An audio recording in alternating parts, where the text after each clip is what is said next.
సంవత్సరాల్లో నేను ఏ రోజైనా ఒక తప్పు చేశానో, ఒకరి దగ్గర ₹1 తీసుకున్నానో ప్రూవ్ చేయమనండి.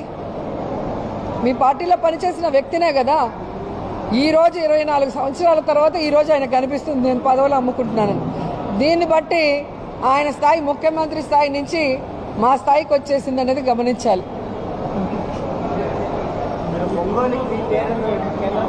ఏదండి చేస్తారండి. ఇప్పుడు జగన్ గారి మీద వాళ్ళ చెల్లెలే చేసినప్పుడు ఎవరో తెలియని వాళ్ళు మనం సామాన్యుల్ని కౌన్సిలర్ చేసినప్పుడు వాళ్ళు అమ్ముడిపోయి మాట్లాడరని ఎలా అనుకుంటారు మీరు?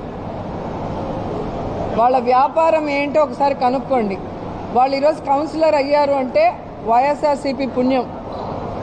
సామాన్యుల్ని కూడా ఈరోజు ఎంపీలని, ఎమ్మెల్యేలని, ఎమ్మెల్సీలు చేసి అన్ని సామాజిక వర్గాలకి న్యాయం చేసిన వ్యక్తి జగన్మోహన్ రెడ్డి గారు.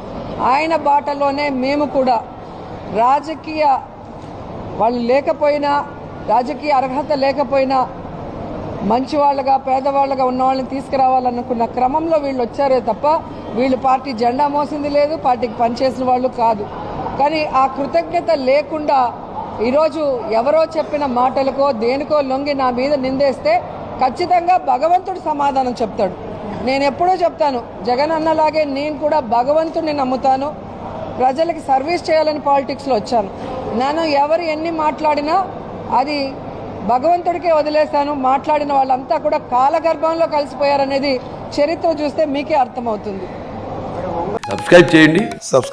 Please do subscribe to. Please like, share and subscribe to top Telugu TV. Top Telugu TV. Top Telugu TV.